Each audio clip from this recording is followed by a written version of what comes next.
እስቲ በመናባችሁ እንደዚህ አይነት ቦታ አስቡ። በሮች የማይጠበቁበት፣ ጠባቂዎችም ምንም አይነት ቁጥጥር በማያደርጉበትና በህይወትና በሞት መካከል ያለው ልዩነት የኛን ጥንካሬ ብቻ የሆነበትን ስፍራ ውስጥ ምን እንደተቆለፈብን አስቡ። እዚህ ቦታ ህግ የለም፣ ምህረት የሚባልም ነገር የለም።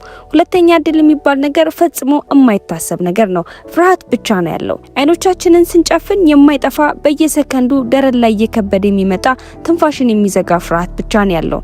ምክንያቱም በእያንዳንዷ ሰከንድ የዓለማችን እስር ቤቶች ውስጥ ሌሊቱ ማለት ነገሮች የሚረጋጉበት ጊዜ አይደለም፣ ይልቁንም ሁሉም ነገር የሚጀምርበት ሰዓት እንጂ። የእግር ኮቴ በባዶ ኮሪደሮች ውስጥ የሚያስተጋባበት፣ ማንም በማይኖርበት ስፍራ ጥላዎች የሚንቀሳቀሱበትና ሰዎች ያለምንም ምክንያት ድምጥማጣቸው የሚጠፋበት ገሃነም ነው። እነዚህ እስር ቤቶች ብቻ አይደሉም። እነዚህ የሰው ልጅ ስብዕናን ቀስ በቀስ የሚሰባበሩና እነዚህ የሰው ልጅን ስብዕና ቀስ በቀስ የሚሰባበርባቸውና ማንነት የሚጠፋባቸው ስፍራዎች ናቸው። ዛሬ ታዲያ ዓለማችን ላይ እጅግ አደገኛ ወደሆኑ 5 ወህኒ ቤቶች ዘልቀን እንገባለን። በህይወት መቆየት ፈጽሞ በማይታሰብባቸውና አንድ ሌሊት እንኳን አመታት በሚመስሉባቸው ገሃነሞች ውስጥ አብረን እንጓዛለን። ብዙ ሰዎች እስር ቤት ማለት የፍትህ ቦታ እንደሆነ ያስባሉ።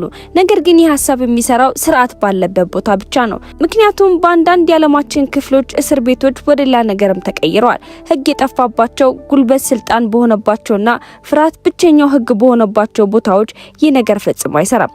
በእነዚህ እስር ቤቶች ውስጥ ቅጣት በአመታት አይለካም፣ ይልቁንም በሰከንዶች ነው።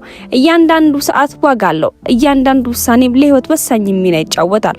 አንዳንድ ጊዜ ግን ያ ሁሉ ጥረት፣ ያ ሁሉ ትግል እንኳን በቂ ላይሆን ይችላል። 5ኛ ደረጃ ላይ የምናገኘው የዓለማችን ከባዱ እስር ቤት ቦሊቪያ የሚገኘው የሳን ፔድሮ እስር ቤት ነው።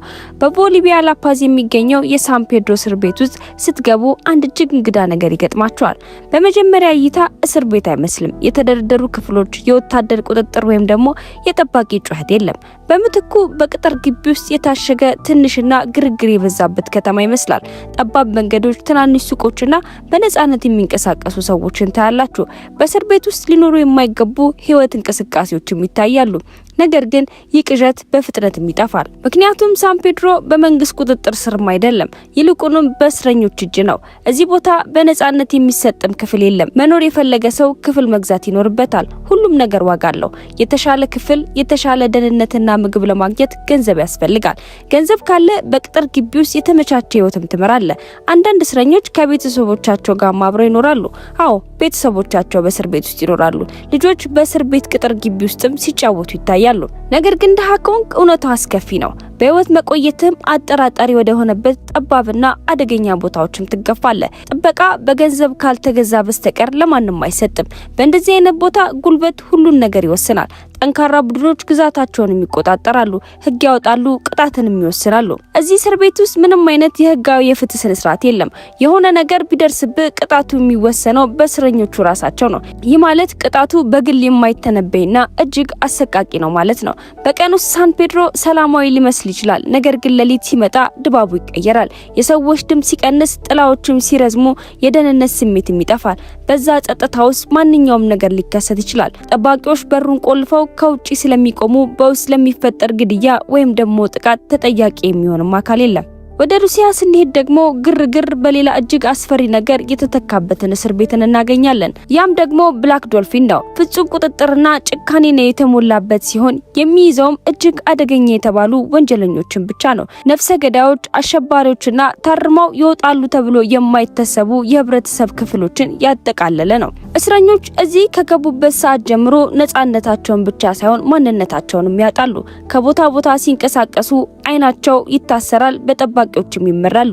እጃቸው በካቴና ታስሮ ወደፊት እንዲጎነበሱም ይደረጋል።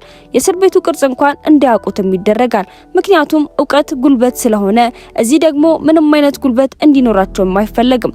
በውስጥ እያንዳንዱን እንቅስቃሴ ክትትል ይደረግበታል። እያንዳንዱ ሰከንድ ቁጥጥር ውስጥም ናቸው። የሰው ልጅን አይምሮ ሙሉ በሙሉ ለመቆጣጠርና ለመስበር ታስቦ የተሰራ እስር ቤት ነው። መብራቶች መቼም ቢሆን ሙሉ በሙሉ አይጠፉም። እንቅልፍ የማይታሰብም ይሆናል። ቀናቶች እንደ ዓመታትም ይደበቃሉ። ግንኙነቶችም ቢሆን በውስኑ የተገደቡ ናቸው። ግላዊነት የሚባል ነገር ደግሞ በታሪክ ውስጥም የለም። እውነተኛው አደጋ የአካል ቅጣት አይደለም፣ ይልቁንም የስነ ልቦና ጥፋት ነው እንጂ። አንድ የሰው ልጅ ሁልጊዜም ክትትልና በውስንነት ውስጥ ሲኖር አይምሮ መፍረስም ይጀምራል፣ ማንነቱንም ይጠፋል፣ ጊዜ ትርጉም ያጣል። በመጨረሻም የነጻነት ሀሳብ እንኳን ከአይምሯቸው ተፍቃል ይወጣል። ብላክ ዶልፊን እስር ቤት የሚሆነው እንግዲህ ይሄ ነው። እዚህ ቦታ መግባት ማለት በቁም መሞት ማለትም እንደሆነ ነው የሚታሰበው። ሶስተኛ ደረጃ ላይ የምናገኘው የሳልቫዶሩን ሴኮት የተባለውን እስር ቤት ነው። በኤል ሳልቫዶር ደግሞ በቅርብ ጊዜ ሌላ አይነት እስር ቤትም ተገንብቷል። ይህ ቦታ የተሰራው ወንጀለኞችን ለማሰብ ብቻ ሳይሆን ያላቸውንም ተጽዕኖና ጉልበት ሙሉ ለሙሉ ለማጥፋትም ታስቦ የተዘጋጀ ነው። ሴኮት በ10 ሺዎች የሚቆጠሩ እስረኞችንም ይይዛል። እዚህ ቦታ መሪ ወይም ደግሞ አለቃ የሚባል ነገር የለም። ስልጣኑ ሙሉ በሙሉ የስርዓቱ ብቻ ነው። ግዙፍ ክፍሎች በብረት አልጋዎችም ተሞልተዋል። መብራቶቹም ሁልጊዜ ይበራሉ። በየአቅጣጫውም ካሜራዎችም ተተክለዋል። እዚህ የሚገኝ እያንዳንዱ እስረኛ 50 የሚባሉ ነፍሶችን ያጠፋ ሲሆን ሀገሪቱን በከባዱ ሲያሸብሩ የነበሩና በጋንጊስተር አባላቶች ውስጥም የተካተቱ ለከተማው ያስቸገሩ ወንበዴዎች ብቻ ናቸው። እስረኞቹ ልክ እዚህ ሲገቡ ማንነት የሚባል ነገር የላቸውም። አንደኛው ቡድን ከሌላኛው ጋር ተቀላቅሎ የሚታሰር ሲሆን የኔ ቡድን ብለው የሚጠሩትም አንዳችም ነገር አይኖርም። ግላዊነትም የሚባል ነገር ፍጹም የማይታሰብ ነው። እያንዳንዱ እስረኛ ምንም አይነት ጉልበት እንዳይኖረው አመጋገባቸውም ቢሆን የተወሰነ ነው። አንዳንዶች ይህንን እንደ ወንጀል መፍትሄ ቢያዩትም ሌሎች ደግሞ ስለ ሰብአዊ መብት ጥያቄን የሚያነሳሉ። ነገር ግን አንድ እውነታም አለ። ሴኮትን የሚወክለው ፍጹምና ጥብቅ ቁጥጥርን ብቻ ሳይሆን አገሪቱ ካገኘችው ሰብአዊነትና ሰላም አንጻር ይህ ነገር ትክክለኛ ውሳኔም እንደሆነ አብዛኞቹ ይናገራሉ። እዚህ እስር ቤት ውስጥ ለየት የሚያደርገው ታዲያ ቁጥጥሩ የጠበቀ ከመሆኑም በላይ እያንዳንዱ እንቅስቃሴ የተገደበና በሙሉ በካሜራ ቁጥጥር ስር የሚዋለ ነው። ጠባቂዎቹ ማንነታቸው እንዳይታወቅ ራሳቸውን ይሸፍናሉ። በየቀኑ ለ20 ሴኮንዶች ብቻ እንቅስቃሴ እንዲያደርጉና መኝታቸውን ቢሆን ደረቅ የብረት አልጋ ላይ እንዲተኙ ነው የሚደረገው። እዚህ ሰላም የሚመጣው ከፍርሃት ነው። ስርዓቱ ካንተ በላይ እንደሆነ በየሰከንዱ ያስታውሷቸዋል። ሁለተኛ ላይ የምናገኘው ቬንዙዌላ ውስጥ የሚገኘው ላሳምባኔት የተባለውን እስር ቤት ነው። ሴኮት ፍጹም ቁጥጥር የሚወክልን ከሆነ የቬንዙዌላው ላሳምባኔታ ደግሞ የቁጥጥር መጥፋትን ያሳያል። ይህ እስር ቤት በዓለማችን እጅግ ደም አፍሳሹ ቦታ ሆኖ ለረጅም ጊዜ ቆይቷል። ከመጠን በላይ የታሰሩ ሰዎች ቁጥር ስርዓቱን እንዲፈርስም አድርጎታል። ስራ ሲጠፋ ደግሞ ሌላ ጨካኝ ጉልበትም ይተካቸዋል። እስረኞች በቡድን ተከፋፍለው ግዛታቸውን መቆጣጠርም ጀመሩ።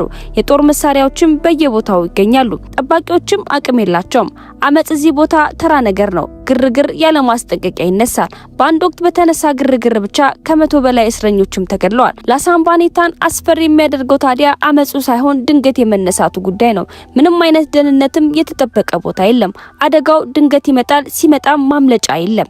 ጸጥታ እንኳን ሰላምን አይወክለውም። ይልቁንም የሚቀጥለው አውሎ ነፋስ መቼ እንደሚመጣ ከመጠበቅ ውጪ ሌላ አማራጭ አይኖርም። አንደኛ ደረጃ ላይ የምናገኘው የታይላንድን ባንኳንግ የተሰኘውን እስር ቤት ነው። ይህ ዘ ቢግ ታይገር ተብሎ በሌላ ስሙ የሚጠራው እስር ቤት የሞት ፍርድ የተፈረደባቸውንና ለረጅም ጊዜ እስረኞችንም በውስጡ ይዛል። እዚህ ቦታ በጣም አስፈሪ ነገር የአካል ስቃይ ሳይሆን የአእምሮ ስቃይ ነው። የሞት ፍርድ የተፈረደባቸው ሰዎች የመገደያ ቀናቸውንም ያውቃሉ። ነገር ግን ቀጠሮ ሁል ጊዜም ይራዘማል፣ ይቀየራል፣ ይለወጣል። ይህ ደግሞ እርግጠኛ ካለመሆን የሚመጣ ከባድ ስቃይንም ይፈጥራል። በየቀኑ ስትነቃ ዛሬ የመጨረሻ ይሆን ብለህ ታስባለህ። ምንም ሳይከሰት ሲቀር ደግሞ ያው ጭንቀት ለነገ ይተላለፋል። ቀን ወደ ሳምንት ወደ ዓመታትም ይቀየራል። በዚህም ሁል ጊዜ አይምሮ እረፍትም አያገኝም። እረፍት ቋሚ ይሆናል። አንዳንድ ጊዜ ደግሞ ከሞት በላይ የሚከብደው የሞት ቀጠሮን መጠበቅ ነው። እንግዲህ ተመልካቾቼ እነዚህ ሁሉ እስር ቤቶች ስንመለከት አንድ እውነታ ግልጽ ይሆንልናል። አወቃቀራቸውና ቁጥጥራቸው ቢለያይም ውጤታቸው ግን አንድ ነው። ሰውን ይሰብራሉ። አንዳንዶቹ በግርግር፣ አንዳንዶቹ በቁጥጥር፣ አንዳንዶቹ ደግሞ በጊዜ ውስጥም ሁሉም ነገር እንዲያልፍ ያደርጋሉ። ምክንያቱም እስር ቤት ማለት ግድግዳና ብረት ብቻ አይደለም። የሰው ልጅን አይምሮ ፍጹም የሚፈታተንና ሁሉም ነገር ሲወሰድ የሰው ልጅ አይምሮ ውስጥም የሚፈጠር ከባድ ስቃይም ጭምር ነው። ሁሉም ነገር ሲወሰድ በተለይም ደግሞ ነጻነት፣ ህይወት ወደ ሰርቫይቫል ብቻ ስትቀየር እያንዳንዱ ቀን መኖር ሳይሆን መታገልም ይሆናል። ታዲያ እነዚህ ቦታዎች የሚያሳዩት የሰው ልጅ ሊያሳልፋቸው የሚችለውን ከባድ የጨለማም ጉዞን ነው። እንግዲህ ተመልካቾቼ ለዛሬ ይዤላችሁ የቀረብኩት ይህንን ይመስላል። በቀጣይ ደግሞ በሌላ ቪዲዮ እስከምንገናኝ ድረስ ቸር ሰንብቱ።